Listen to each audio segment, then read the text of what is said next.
I bought my sister a car for graduation, but she sold it immediately and said I never helped her with anything. Imagine working 60-hour weeks for an entire year, skipping vacations, eating ramen noodles for dinner, and saving every possible penny to surprise your baby sister with a brand new car for her college graduation. Now imagine watching her drive that car for exactly 2 weeks before selling it to fund a shopping spree, and then having her tell your entire family that you have never helped her with anything, and that she achieved everything on her own through hard work and determination. If that sounds like the kind of betrayal that would make you question everything you thought you knew about family loyalty and gratitude, then stick around, because what I discovered about where my car money actually went, and what I did when I found out, will leave you absolutely speechless. But before we dive into this nightmare, if you have ever given someone a meaningful gift only to have them throw it back in your face and pretend you never helped them, hit that like button and subscribe, because this story is going to take you on an emotional roller coaster that will make you reconsider every generous impulse you have ever had toward ungrateful family members. Let me start from the beginning, because the level of planning and sacrifice that went into this gift makes my sister's betrayal even more infuriating than it already sounds. My name is Jessica, and I am 26 years old. My sister Emma is 4 years younger than me and just graduated from college with a degree in marketing. Emma and I have always had a complicated relationship, but I love her deeply and have always wanted to be the supportive big sister that I never had growing up. Our family background is important to understanding why this gift meant so much to me and why Emma's reaction was so devastating. We grew up in a single-parent household after our dad left when Emma was 8 and I was 12. Our mom worked 2 jobs to keep us fed and housed, but there was never any money for extras like cars, vacations, or expensive gifts. I learned early on that if I wanted something, I had to work for it myself. Throughout high school, I worked part-time jobs to buy my own clothes, pay for my own activities, and save money for college. I was determined not to burden my mom with expenses she could not afford, and I was proud of my independence and work ethic. When I graduated high school, I did not have the luxury of a 4-year college experience. I went to community college for 2 years while working full-time, then transferred to a state university where I continued working to pay for my education. It took me 6 years to get my bachelor's degree because I was working so much, but I graduated debt-free and with valuable work experience. Emma, on the other hand, had a different experience. By the time she started high school, our financial situation had improved somewhat. Our mom had gotten promoted to a management position, and I was contributing money to the household from my job. Emma was able to focus more on her studies and extracurricular activities without needing to work as much as I had.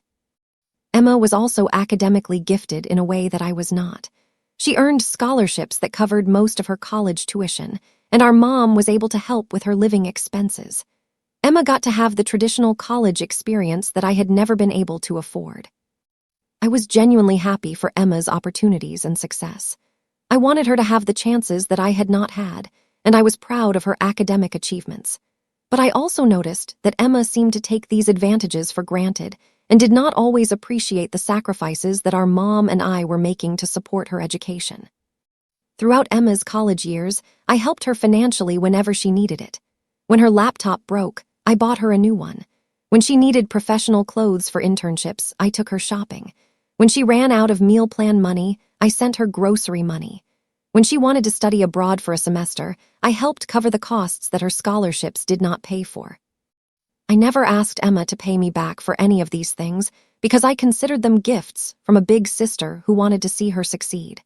I was working in marketing myself by this point and making decent money, so I was happy to help Emma have the college experience that I had never been able to afford.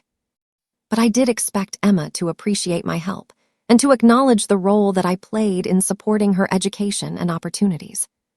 As Emma's graduation approached, I wanted to do something really special to celebrate her achievement and to show her how proud I was of her success.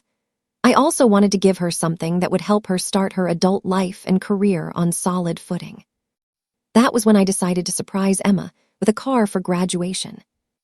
Emma had been borrowing our mom's old car throughout college, but it was unreliable and frequently broke down. Emma often complained about being stranded when the car would not start or having to miss classes and work shifts because of car problems. I knew that having a reliable car would be crucial for Emma as she started job hunting and eventually began her career. I also knew that our mom could not afford to buy Emma a new car, and that Emma did not have the money to purchase one herself. So I decided that a car would be the perfect graduation gift. It would be practical, meaningful, and would show Emma how much I believed in her future and wanted to support her success. But I did not want to buy just any car. I wanted to buy Emma something special that she would love and be proud to drive. I wanted the car to be a symbol of her achievement and a reminder of how much her family loved and supported her. I started researching cars and budgeting for the purchase about a year before Emma's graduation. I knew that a good, reliable car would cost at least $15,000 to $20,000, which was a significant amount of money for me. At the time, I was making about $50,000 per year at my marketing job. After taxes, rent, utilities, food, and other living expenses, I was able to save about $800 per month if I was very careful with my spending. To save enough money for Emma's car, I would need to drastically cut my expenses and increase my income for an entire year. So that is exactly what I did. Do you know what it feels like to sacrifice everything you enjoy for an entire year just to give someone you love the perfect gift, only to have them throw it back in your face and pretend you never helped them? Comment below and let me know, because the level of sacrifice I made for Emma's car makes her betrayal even more painful than it already sounds. I started my car fund savings plan 12 months before Emma's graduation date. My goal was to save $25,000, which would allow me to buy Emma a really nice certified pre-owned car that would be reliable and stylish. To reach this savings goal, I had to completely transform my lifestyle and spending habits. First, I moved out of my nice one-bedroom apartment and into a studio apartment in a less desirable part of town. This saved me $600 per month in rent, but it meant living in a tiny space with no storage and dealing with noise and safety issues. Second, I took on freelance marketing projects in addition to my full-time job. I was working 12 to 14-hour days, 7 days a week, to earn an extra $1,000 to $1,500 per month. I had no social life and no free time, but the extra income was essential for reaching my savings goal. Third, I eliminated almost all discretionary spending from my budget. No eating out, no shopping for clothes, no entertainment, no vacations, no hobbies. I bought generic groceries and cooked all my meals at home. I canceled my gym membership and worked out at home. I stopped buying coffee and made it at home instead. Fourth, I sold personal belongings that I did not absolutely need. I sold my nice furniture and replaced it with cheap used pieces. I sold jewelry, electronics, and clothes that I could live without. Every dollar from these sales went into Emma's car fund. The lifestyle changes were challenging and often depressing. I was working constantly and had no money for anything fun or enjoyable. I lost touch with friends because I could not afford to go out with them. I was tired all the time from working so much. I was living like a college student again, even though I was 25 years old with a professional job. But every time I felt sorry for myself or questioned whether the sacrifice was worth it, I would think about Emma's face when I surprised her with the car. I imagined how happy and grateful she would be, and how proud I would feel to give her such a meaningful gift. I also thought about the practical benefits the car would provide for Emma. She would be able to interview for jobs without worrying about transportation. She would be able to commute to work reliably. She would have the independence and mobility that comes with having your own vehicle. The car represented more than just transportation.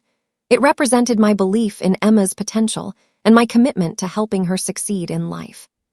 By the time Emma's graduation approached, I had saved $23,000 for her car. I had also researched extensively and found the perfect vehicle. A 3-year-old Honda Civic with low mileage, excellent maintenance records, and all the features that Emma had mentioned wanting in a car. The Honda Civic was reliable, fuel-efficient, and had a great reputation for lasting many years with proper maintenance. It was also stylish and fun to drive, which I knew Emma would appreciate.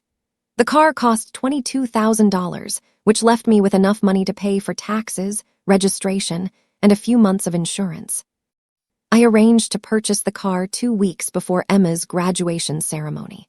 I wanted to have time to handle all the paperwork and details, so that the car would be completely ready to surprise Emma on her graduation day. I also planned the surprise carefully. I arranged for the car to be delivered to our mom's house on the morning of Emma's graduation. I had a big red bow put on the car and parked it in the driveway where Emma would see it when she came outside. I was so excited about the surprise that I could barely sleep the night before graduation. I kept thinking about how shocked and happy Emma would be when she saw the car. I imagined her hugging me and thanking me and telling me that I was the best sister in the world. The morning of Emma's graduation, everything went according to plan. The car was delivered early and looked absolutely perfect sitting in our mom's driveway with the big red bow.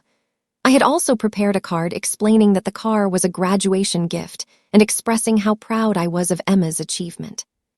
When Emma came outside and saw the car, her reaction was everything I had hoped for. She screamed with excitement and started crying happy tears. She ran over and hugged me and said that she could not believe I had bought her a car. She said it was the most amazing surprise she had ever received and that she felt so lucky to have me as her sister. Emma spent the rest of the morning examining every detail of the car, taking pictures with it, and calling her friends to tell them about her graduation gift. She seemed genuinely grateful and excited about the car, and I felt incredibly happy and proud that I had been able to give her such a meaningful present. At Emma's graduation ceremony that afternoon, she introduced me to her friends and professors as the sister who had surprised her with a car. She seemed proud to show me off and grateful for the gift I had given her. That day was one of the happiest days of my life. I felt like all the sacrifice and hard work of the past year had been worth it to see Emma so happy, and to know that I had helped set her up for success in her adult life. But that feeling lasted exactly 2 weeks. You want to know what happened when I discovered that Emma had sold the car I had sacrificed everything to buy her, and was using the money for something that will make your blood boil. What I found out about Emma's priorities and her true feelings about my gift will shock you. 2 weeks after graduation, I called Emma to check in and see how she was enjoying the car.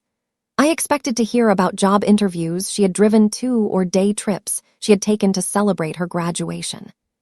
Instead, Emma seemed evasive and uncomfortable when I brought up the car. She said that everything was fine but did not want to talk about it in detail. She quickly changed the subject to other topics and ended the call sooner than usual.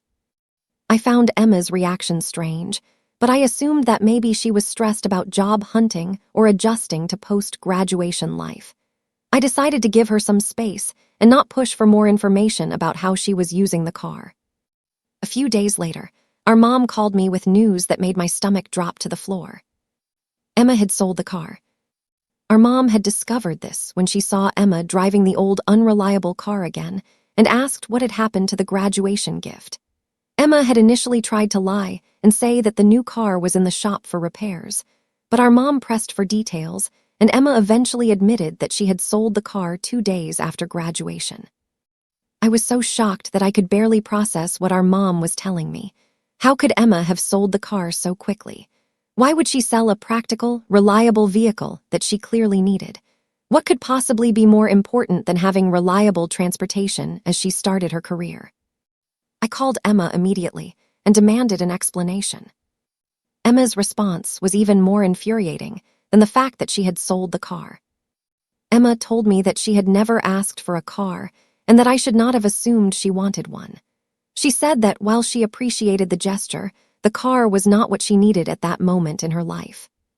When I asked what she needed more than reliable transportation, Emma explained that she had used the money from selling the car to fund a post-graduation trip to Europe with her college friends. Emma had sold my $22,000 graduation gift to pay for a month-long vacation. I was so angry that I could barely speak. I had worked 60-hour weeks for a year, lived in a terrible apartment, eaten ramen noodles for dinner, and sacrificed everything I enjoyed, all so that Emma could take a European vacation. When I expressed my shock and hurt about Emma selling the car for vacation money, her response made the situation even worse. Emma said that she was 22 years old and deserved to have fun and travel before starting her career. She said that she would have plenty of time to worry about practical things like cars and jobs later in life, but that this was her chance to see the world and have adventures. Emma also said that I should be happy that she was using my gift to create memories and experiences rather than just driving around town. She claimed that travel was more valuable than material possessions and that I should understand her priorities. But the most hurtful part of Emma's response was when she said that I should not expect her to keep a gift that she had not asked for, especially when she could use the money for something that would make her happier. Emma had completely missed the point of the gift. The car was not just about transportation. It was about my love for her, my pride in her achievement, and my desire to help her succeed in life. By selling it immediately for vacation money, Emma had essentially thrown my love and sacrifice back in my face. I tried to explain to Emma how much the car had meant to me and how much I had sacrificed to buy it for her. I told her about the year of working extra hours, living in a bad apartment, and eliminating all fun from my life to save money for her gift. Emma's response was that I should not have made those sacrifices without asking her what she wanted. She said that if I had consulted her about the gift, she would have told me that she preferred cash or travel money over a car. Emma also said that she felt guilty knowing that I had worked so hard for something she did not really want, and that selling the car was actually better for both of us because it eliminated her guilt and gave her something she could actually enjoy. I could not believe the selfishness and ingratitude I was hearing from my sister. She had taken my year of sacrifice and turned it into a reason why I should feel bad for giving her the wrong kind of gift. But Emma was not done making the situation worse. 3 weeks later, Emma posted pictures from her European vacation on social media. She was staying in luxury hotels, eating at expensive restaurants, shopping at designer stores, and basically living like a wealthy tourist for a month. The pictures showed Emma wearing expensive clothes, carrying designer handbags, and posing in front of famous landmarks with captions about how hard she had worked to afford this trip, and how proud she was of herself for prioritizing experiences over material possessions. There was no mention of the car I had bought her, or the fact that her luxury vacation was funded by my year of sacrifice. Emma was presenting the trip as something she had earned and paid for through her own hard work and smart financial decisions. I was devastated by Emma's social media posts. Not only had she sold my gift for vacation money, she was now taking credit for earning that money herself and acting like the trip was a reward for her own accomplishments. But the worst was yet to come. Do you know what it feels like to watch someone take credit for your sacrifice and then have them completely rewrite history to make you disappear from their success story? Let me know in the comments, because what Emma did next was the final betrayal that destroyed our relationship forever. 2 months after Emma returned from her European vacation, our family gathered for our mom's birthday dinner. This was the first time I had seen Emma in person since discovering that she had sold the car. At dinner, Emma was showing everyone pictures from her trip and talking about all the amazing experiences she had had in Europe. She talked about the museums she had visited, the foods she had tried, and the people she had met. When our relatives asked Emma how she had been able to afford such an expensive trip right after college graduation, Emma told them that she had been saving money throughout college and had worked extra jobs to fund her travel dreams. Emma painted herself as a responsible and hardworking young woman who had prioritized savings and delayed gratification to achieve her goal of traveling to Europe. She talked about making sacrifices during college and being disciplined with her spending so that she could afford the trip. I sat at that dinner table listening to Emma lie about how she had funded her vacation, and I felt like I was living in an alternate reality. Emma was not just failing to mention that the trip was paid for with money from selling my car. She was actively claiming credit for earning the money herself through hard work and sacrifice. But Emma was not done rewriting history.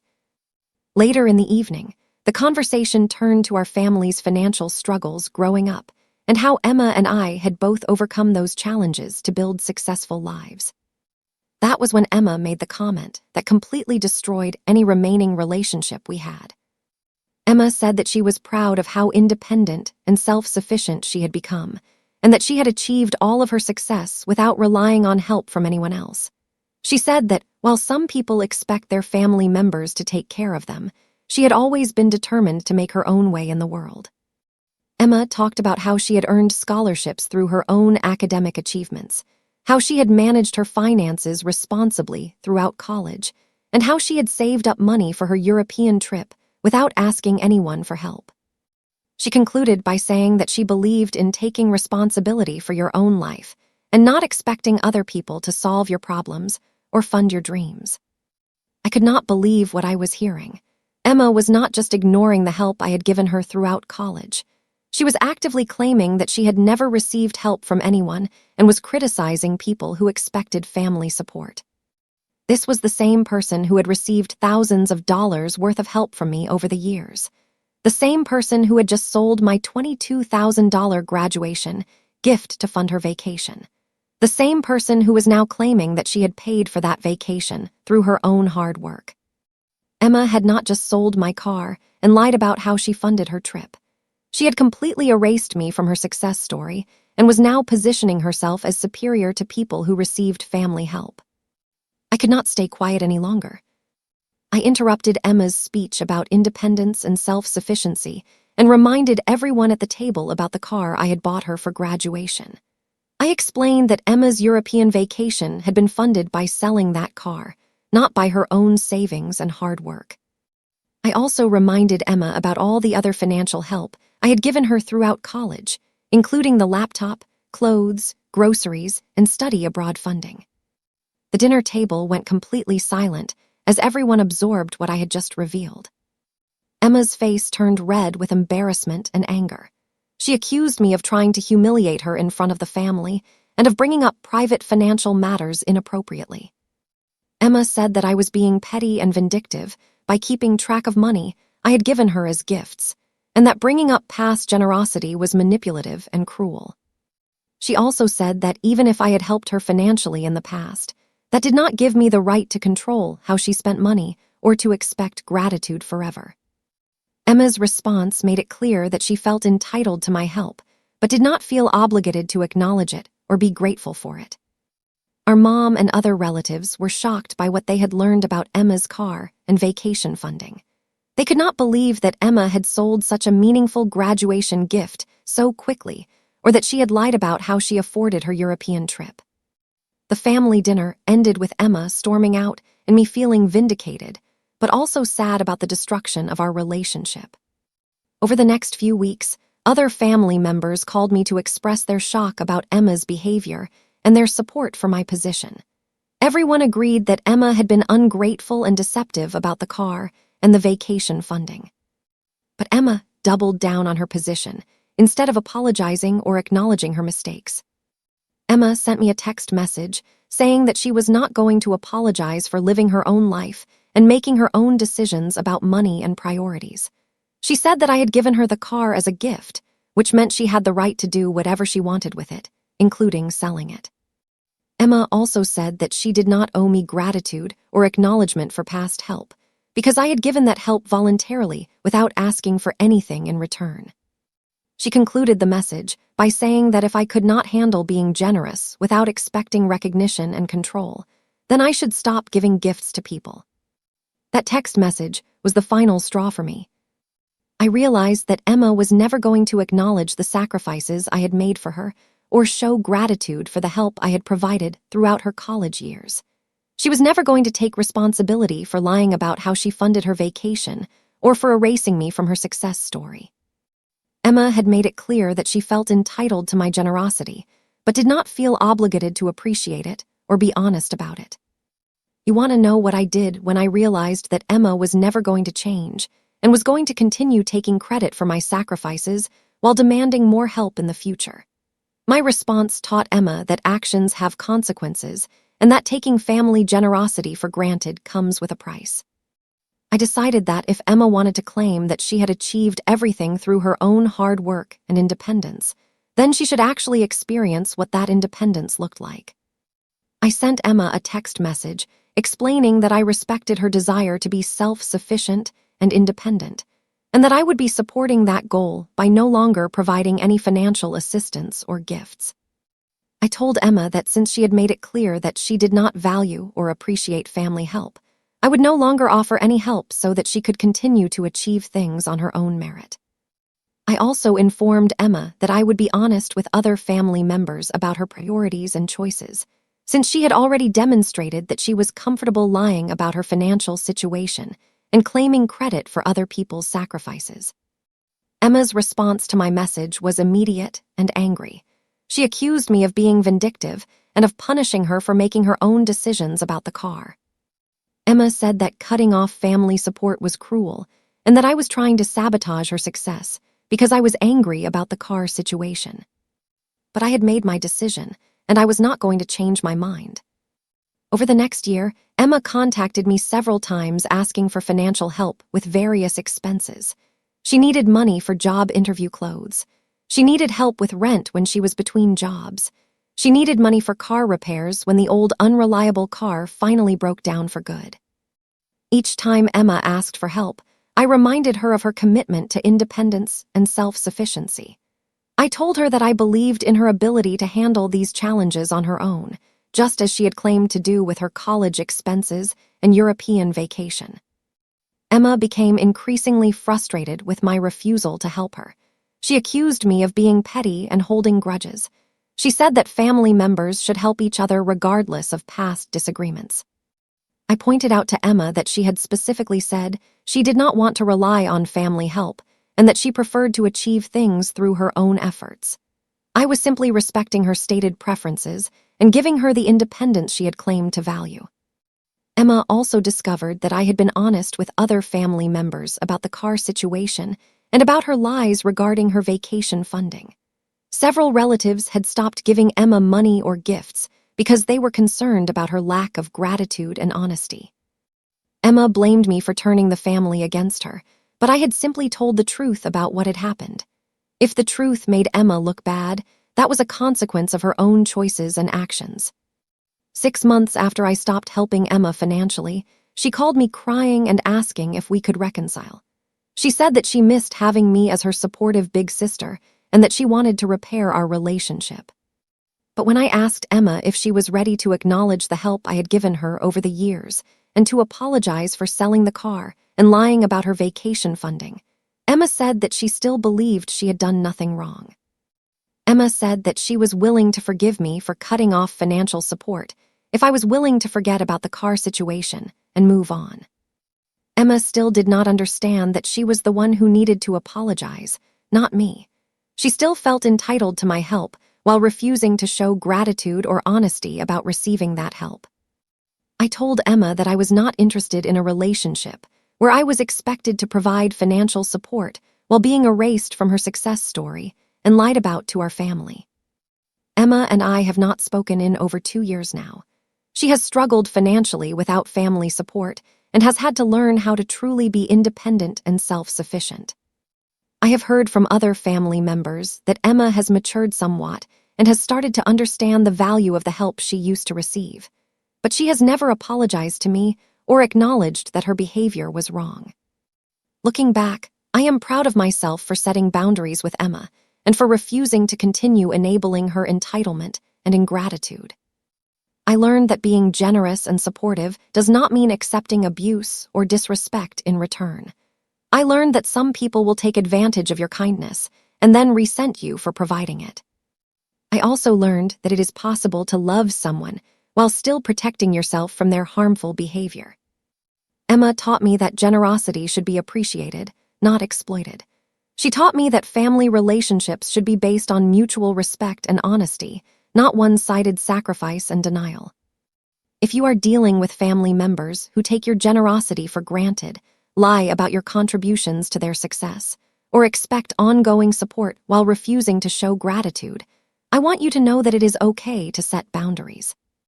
You do not owe anyone unlimited financial support just because you are related to them. You do not have to accept being erased from someone's success story just to keep the peace in your family. What do you think about this situation?